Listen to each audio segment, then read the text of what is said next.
പരിപാടി. സോ ആദ്യം തന്നെ ഞാൻ സ്വാഗത പ്രസംഗത്തിനായി ഞാൻ ഈ വേദിയിലേക്ക് ബഹുമാനപൂർവ്വം സ്വാഗതം ചെയ്യുന്നത് ഈ സിനിമയെ കുറിച്ച് ഏറ്റവും അനുയോജ്യമായി പറയാൻ സാധിക്കുന്ന ഒരാളെ തന്നെയാണ്. സോ ഏറെ ബഹുമാനപൂർവ്വം ഞാൻ വേദിയിലേക്ക് സ്വാഗതം ചെയ്യുന്നു എം രഞ്ജിത്ത് സാർ. നല്ലൊരു കയ്യടി നൽകിക്കൊണ്ട് നമുക്ക് അതിന്റെ വേദിയിലേക്ക് സ്വാഗതം ചെയ്യാം. എല്ലാവർക്കും നമസ്കാരം. വളരെ അപൂർവമായി മാത്രം സംഭവിക്കുന്ന ഒരു കാര്യമാണ് ഇവിടെ നടക്കുന്നത്. കാരണം 24 വർഷത്തിന് ശേഷം ഒരു സിനിമ, അത് മലയാളത്തിൽ എനിക്ക് തോന്നുന്നു അപൂർവമായി മാത്രം സംഭവിച്ച കാര്യമാണ്. സ്ഫടികം എന്ന് പറഞ്ഞ സിനിമ ഇതിനു മുമ്പ് നമുക്കറിയാം. പക്ഷേ എന്തുകൊണ്ടും അന്ന് സ്ഫടികം എന്ന് പറയുന്നത് ഒരു വലിയ വിജയ ചിത്രമായിരുന്നു. അതേസമയം ദേവദൂതൻ എന്ന് പറയുന്നത് എല്ലാ വിധത്തിലും ശ്രദ്ധിക്കപ്പെടുകയും അന്ന് കൊമേഴ്സ്യലായി മാത്രം സക്സസ് ആകാതെ പോയൊരു സിനിമയാണ്. അതിൻ്റെ പിന്നിൽ പ്രവർത്തിച്ചവരെല്ലാവരും വളരെ വലിയ വലിയ ആളുകളാണ്. അങ്ങനെ ഒരു സിനിമ ചെറുപ്പക്കാർ മുതൽ സോഷ്യൽ മീഡിയയിലും എല്ലാ സ്ഥലത്തും ഇത് ഒരാഘോഷമാക്കി മാറ്റിയപ്പോഴാണ് ഇങ്ങനെ ഒരു തിരിച്ച് ഒരു റിലീസ് ആലോചിക്കുന്നത്. എന്തുകൊണ്ടോ അന്ന് ഇത് ശ്രദ്ധിക്കപ്പെട്ടില്ല എന്ന് പറയാം. പക്ഷേ അതിലെ പാട്ടുകൾ എത്രയോ കാലമായി ഹിറ്റാണ്. അതിലെ സീൻസുകൾ എത്രയോ കാലമായി ആളുകൾ കാണുന്നുണ്ട്. അതുപോലെ തന്നെ അതിൻ്റെ എല്ലാ വിഭാഗത്തിലുള്ള ആളുകളെയും ഇന്ന് ഇന്ത്യൻ 2 ചെയ്യുന്ന മുത്തുരാജ് ഉൾപ്പെടെയുള്ളവർ വർക്ക് ചെയ്ത സിനിമയാണ്. അന്നത്തെ പാട്ടുകൾ എല്ലാം അതുപോലെ തന്നെ ജയപ്രദ തൊട്ട് ഇവിടെ ഈ പറയാൻ പോയാൽ ഒരുപാട് ചരിത്രമുണ്ട്. പക്ഷെ ഒരുപാട് നമ്മൾ സമയം കളയാത്തതുകൊണ്ട് പറയുന്നില്ല. എങ്കിലും അന്ന് അങ്ങനെ ഒരു സിനിമ എന്ന് പറയുന്നത് ഒരു ശരിക്കും സാർ സമരബദ്ധനെയും ഒക്കെ കഴിഞ്ഞതിന് ശേഷം ഇങ്ങനൊരു സിനിമ ചെയ്യാൻ ഉദ്ദേശിക്കുമ്പോൾ അന്ന് നരസിംഹ എന്ന് പറഞ്ഞ സിനിമ, ആശീർവാദ സിനിമാസിന് നരസിംഹ എന്ന സിനിമയ്ക്ക് ശേഷമാണ് ഈ സിനിമ. അപ്പോൾ ചേട്ടനെ വെച്ചിരിക്കുന്ന സിനിമ ചെയ്യുമ്പോൾ ഞാൻ ഉൾപ്പെടെയുള്ളവർ അന്ന് വിഷമത്തോടുകൂടി പറഞ്ഞു, നമ്മൾ രാക്ഷസ സിനിമ ചെയ്യണം, അല്ലെങ്കിൽ അങ്ങനത്തെ ഒരു സിനിമയാണ് നമുക്ക് വേണ്ടതെന്ന് പറഞ്ഞു. പക്ഷേ ഇന്ന് എനിക്കത് മനസ്സിലായി. എന്ന് വെച്ചാൽ എല്ലാ സിനിമകളും ഇഷ്ടപ്പെടുന്നുണ്ട്. പ്രത്യേകിച്ച് ഇപ്പോൾ എല്ലാവരും വിശേഷിപ്പിക്കുന്ന ഒരു കാര്യമാണ് ഈ മോഹൻലാൽ എന്ന് പറയുന്ന വിസ്മയം മലയാളത്തിൽ എത്രയോ കാലമായി ഇങ്ങനെ കൊണ്ടുപോവുകയാണ്.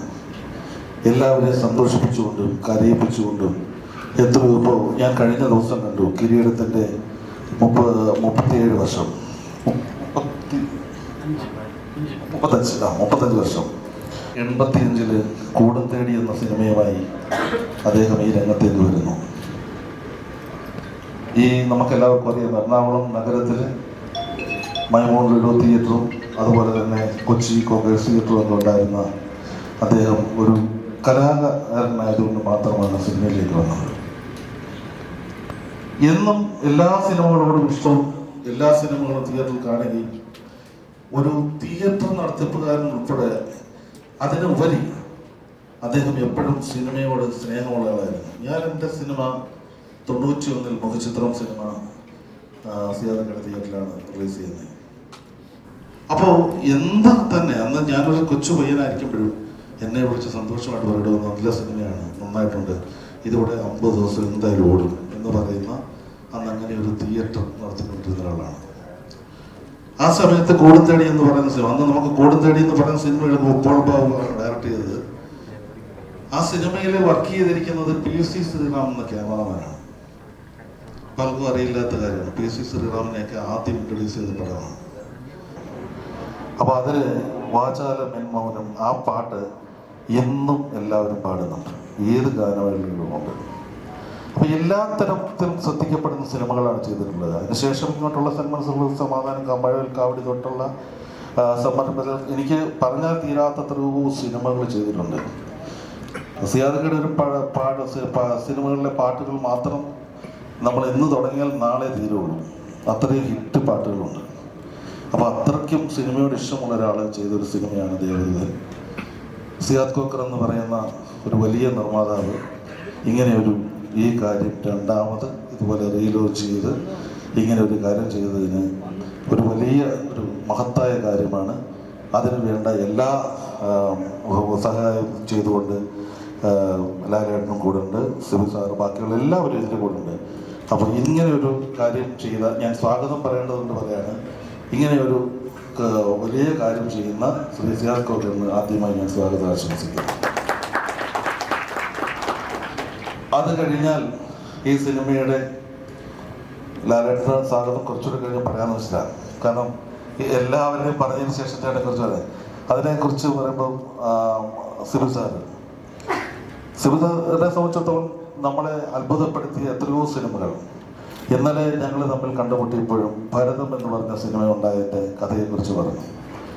ആ ഭരതം എന്ന് പറഞ്ഞ സിനിമ എല്ലാവരും വന്നതിന് ശേഷം ആ സിനിമ ഉണ്ടായ കഥ, അത് ഒരു സമയമില്ലാത്തതുകൊണ്ട് പറയുന്നത്, പക്ഷെ വളരെ രസകരമായ കാര്യമാണ്. അത് പെട്ടെന്നുണ്ടായ ഒരു സംഭവത്തിൽ നിന്നുണ്ടായ ഒരു സിനിമ ഇന്ന് ജനങ്ങൾ ഏറ്റെടുത്ത അത്രയോ മനസ്സിലുള്ള സിനിമ. അതുപോലെ കിരീടം തൊട്ട് എത്രയോ സിനിമകൾ. അദ്ദേഹത്തിന് ഈ പറയുന്ന പോലെ ഈ സിനിമയും ഒരു നാഴികക്കല്ലാണ്. സിബി സാറിന് കോൺഗ്രസിൻ്റെ പേരിൽ സ്വാഗതം ആശംസിക്കുന്നു. അത് കഴിഞ്ഞാൽ ജഗന്നാഥ് പലേരി, രഘുവേട്ടനോട് ഒരുപാട് സന്തോഷം. എപ്പോൾ കണ്ടാലും തമാശയായി എല്ലാ കാര്യങ്ങളും കാണുന്ന ഒരാൾ. ജീവിതത്തിൽ ഇത്രമാത്രം സീരിയസ് സിനിമകൾ എഴുതുകയും തമാശ പറയുകയും ചെയ്യുക, തമാശ പടങ്ങൾ എഴുതുമ്പോൾ സീരിയസ് ആയിട്ട് പറയുക, ഇങ്ങനെ പലതരത്തിലും സന്തോഷമായി ജീവിക്കുന്ന, ആരോടും ഒരു പരിഭവം ഇല്ലാതിരിക്കുന്ന രഘുവേട്ടന് ഒരുപാട് ഹിറ്റുകളുണ്ട്. അത് ഈ ഒരു സിനിമയുടെ ഭാഗമായി ഈ രഘുചേട്ടനുണ്ട്. രഘുചേട്ടൻ്റെ ഏറ്റവും വലിയ നല്ല ഇന്ന് ശ്രദ്ധിക്കപ്പെടുന്ന ഒരു സ്ക്രിപ്റ്റായി എല്ലാവരും പറയുന്നൊരു കാര്യമാണ് ദേവദൂതൻ. അദ്ദേഹത്തിനും സ്വാഗതം ആശംസിക്കുന്നു. അതിനുശേഷം കൈതപ്രം തിരുമേനിയെക്കുറിച്ച് പറയേണ്ട കാര്യമില്ല. എന്നൊന്നും കണ്ടേണ്ടൻ മുതൽ ഇന്നും നമ്മളെ സന്തോഷിപ്പിച്ചുകൊണ്ടിരിക്കുന്നു. എത്രയോ പാട്ടുകൾ, എല്ലാ പാട്ടുകളും, ഏത് പാട്ടുകൾ എഴുതുമ്പോഴും അദ്ദേഹത്തിൻ്റെ ഒരു പറഞ്ഞാൽ തീരാത്തത്ര ഒരു കഴിവുള്ള ഒരാളാണ്. ഇപ്പോൾ നമ്മൾ കാണുന്ന പല പാട്ടുകളും ആളുകൾ ഓർക്കാതെ, വരികൾ ഓർക്കാതെ പോകുമ്പോൾ തിരുമേനിക്ക് എന്തായാലും സന്തോഷമായിരിക്കാം. കാരണം മലയാളത്തിൽ മറക്കാത്ത ഒരുപാട് വരികൾ എഴുതി തന്നിട്ടുണ്ട്. ഒരുപാട് മലയാളികളുടെ മനസ്സിൽ അത്തരം വരികളുണ്ട്. അങ്ങനെയുള്ള കൈതപ്രം തിരുമേനി ഈ സിനിമയുടെ ഒരു ഭാഗമായിരുന്നു. അദ്ദേഹത്തിനും കോൺഗ്രസിൻ്റെ പേരിൽ സ്വാഗതം ആശംസിക്കുന്നു. അത് കഴിഞ്ഞാൽ സന്തോഷ് തൊണ്ടിയിലും ഞാനും ഒക്കെ. സന്തോഷ് തൊണ്ടിയിൽ എന്ന് പറയുന്നത് നിങ്ങൾ വെറും നിസ്സാരനായിട്ട് വിചാരിക്കരുത്. കൊച്ചു ഒത്താകെ എന്ന് പറഞ്ഞ സിനിമകളെടുത്ത് ഇവിടെ വലിയ സംഭവമാക്കിയ ഒരാളാണ്. ആദ്യത്തെ സിനിമ വർക്ക് ചെയ്യുമ്പോഴും ശിവസാര സിനിമയിലാണ് ഞാനും ഉണ്ടായിരുന്നു. അപ്പോൾ ഒരു വ്യത്യാസമില്ല, അന്നും ഇന്നും ഒരു വ്യത്യാസമില്ലാതെ വളരെ എളിമയോടുകൂടി സിനിമയെ സമീപിക്കുകയും വളരെ വലിയ സിനിമകൾ ചെയ്യുകയും ചെയ്താണ്. ഈ സിനിമയുടെ സമയത്തും ഇതുപോലെ തന്നെ ഒരുപാട് ഇന്ന് വളരെ പ്രശസ്തരായിട്ടുള്ള മധു നീലകണ്ഠനും വിനോദ് ഇല്ലമ്പള്ളിയൊക്കെ അസിസ്റ്റൻസ് ആയിട്ട് കൂടെ ഉണ്ട്. അപ്പോൾ അങ്ങനെ ഒരുപാട് പേര് അദ്ദേഹം സിനിമയിലേക്ക് കൊണ്ടുവരാൻ സാധിച്ചുകൊണ്ട് ഈ സിനിമ എന്ന് പറയുന്നത് ശരിക്കും പറഞ്ഞാൽ ചെയ്യുമ്പോൾ ഭയങ്കരമായ ബുദ്ധിമുട്ട് അനുഭവിച്ച്, രാത്രി കാലങ്ങളിൽ വളരെ ബുദ്ധിമുട്ട് അനുഭവിച്ച് ഷൂട്ട് ചെയ്തൊരു സിനിമയാണ്. അതുകൊണ്ട് സന്തോഷ് ഇതിനകത്ത് ആ സന്തോഷിൻ്റെ ഒരു കഴിവ് നമ്മൾ ഈ സിനിമ ഇപ്പോൾ 4K കാണാം.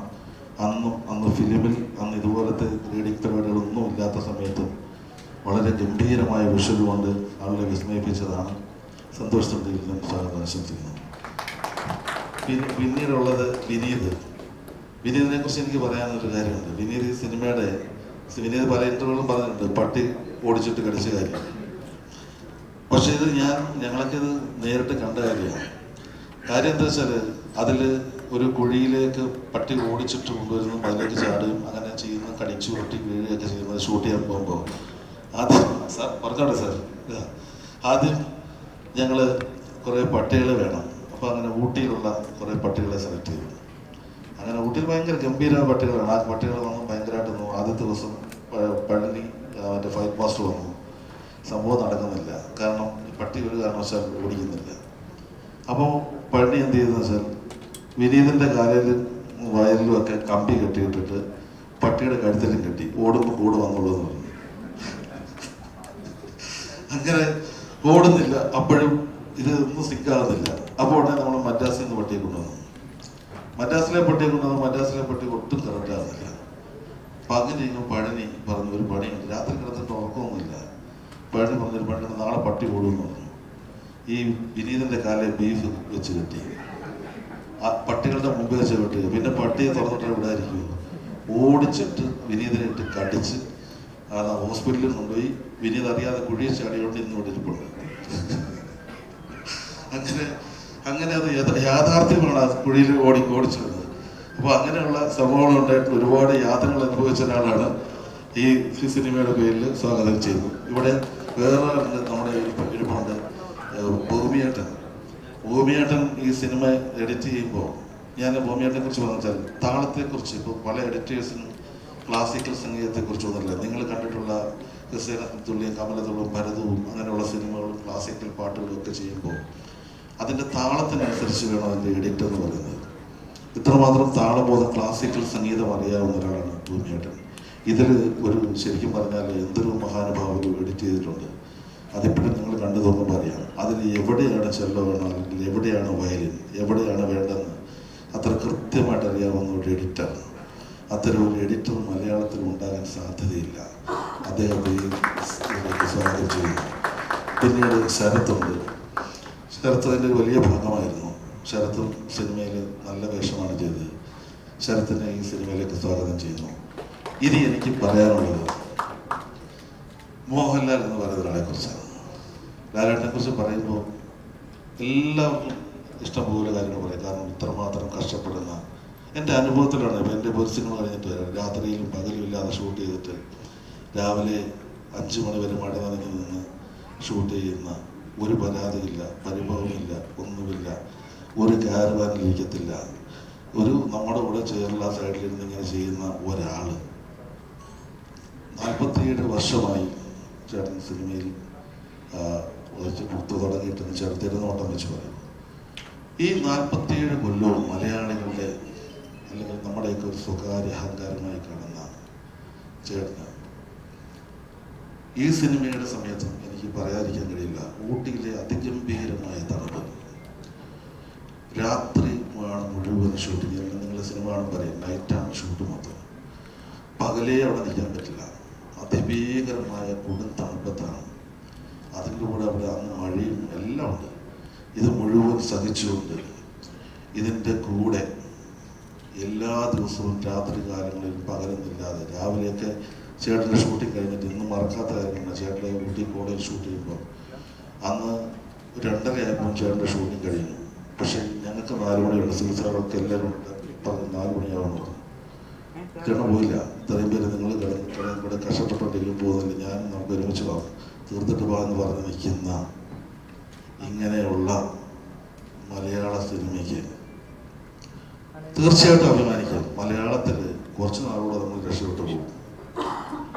ഇങ്ങനെ ഒരാൾ ഉള്ളത് കൊണ്ട് ഈ സിനിമയുടെ റിലീസ് ചെയ്യുമ്പോഴും സന്തോഷത്തോടെ ആത്മാർത്ഥതയോടുകൂടി ഇവിടെ വന്നിരുന്ന് ഇതിന് വേണ്ടുന്ന എല്ലാ സഹായങ്ങളും ചെയ്തു നൽകുന്ന പ്രിയപ്പെട്ട ലാലേട്ടന് സ്വാഗതം.